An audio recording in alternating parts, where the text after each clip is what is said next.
ఎన్నడూ చూడని విధంగా అంబటి రాంబాబు గారు మాజీ మంత్రివర్యులు వారి గృహం మీద దాడి చేసి వారిని భయభ్రాంతులకు గురి చేసినటువంటి విషయం రాష్ట్రం మొత్తం చూస్తూ ఉంది. వారు వయసును కూడా గమనించకుండా వారి కుటుంబంలో ఇంటి మీదకి వచ్చేసి రాళ్లతో కర్రలతో దాడి చేసి వాళ్ళను ఏ విధంగా భయపెట్టారు అన్నది రాష్ట్రం మొత్తం చూసింది. ఇప్పుడు ఆ కుటుంబాన్ని కలుసుకున్నప్పుడు వారి కళ్ళల్లో ఇంకా ఆ రోజు జరిగినటువంటి సంఘటన తాలూకా భయాందోళనలు ఇంకా వీడిపోలేదు. వారు ఇంకా నిద్రాహారాలు లేకుండా భయంతో మరి మా ఇంట్లో ఉన్నటువంటి మహిళలందరూ కూర్చొని ఉన్నారు.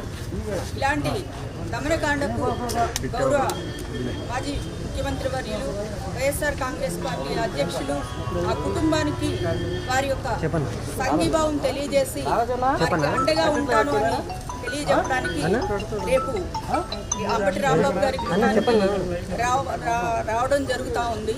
అందుకు ఈరోజు మేమందరం వచ్చి ఆ కుటుంబాన్ని పరామర్శిస్తే ఇప్పుడే వాళ్ళ పాప చెప్తా ఉన్నారు, మళ్ళీ తిరిగి పోలీస్ కస్టడీకి తీసుకుని ఆయన్ని శారీరకంగా మానసికంగా మళ్ళీ వేదనకు గురి చేసి ఆయన్ని కొట్టాలని చూస్తున్నారని చెప్పేసి తెలియజేస్తూ ఉన్నారు. దారుణం ఏమిటంటే ఈ మహిళలందరూ ఉన్న ఇంట్లో ఒక ఎమ్మెల్యే వచ్చేసి మహిళా ఎమ్మెల్యే వచ్చేసి వాళ్ళ ఇంటి మీద పడి దాడులు చేయించడం అన్నది చూస్తుంటే నిజంగా చాలా ఘోరంగా అనిపిస్తూ ఉంది. రాష్ట్రంలో శాంతి భద్రతలు కాపాడాల్సినటువంటి పోలీసులు దగ్గరుండి ఈ దారుణకాండను జరిపించడం చూస్తుంటే మనం ఎక్కడ ఏ పాలనలో ఉన్నామా, ఏ యుగంలో ఉన్నామా అనే అనుమానం వస్తుంది.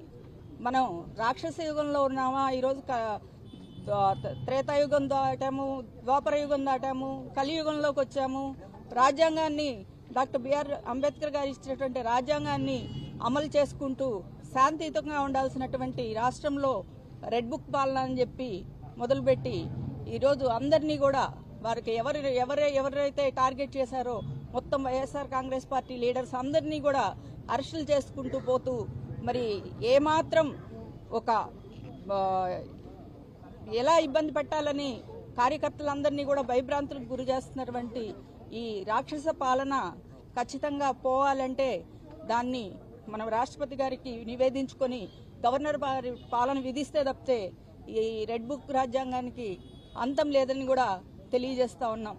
మా మాజీ ముఖ్యమంత్రి వర్యులు మా అధ్యక్షులు వారు మరి కుటుంబాలకు తర్వాత జోగి రమేష్ గారి కుటుంబం మీద కూడా పెట్రోల్ బాంబు దాడులు చేయడం జరిగింది. శుక్రవారం వారిని పరామర్శిస్తారు.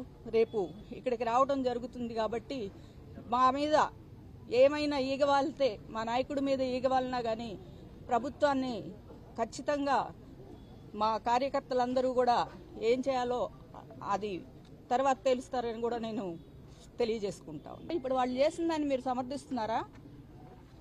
మీరు చూసారు, మీరు సమర్థిస్తున్నారా? రాష్ట్రంలో అలాంటి దాడులు రేపు మీ ఇంటి మీద జరగవచ్చు, రేపు నా ఇంటి మీద జరగవచ్చు.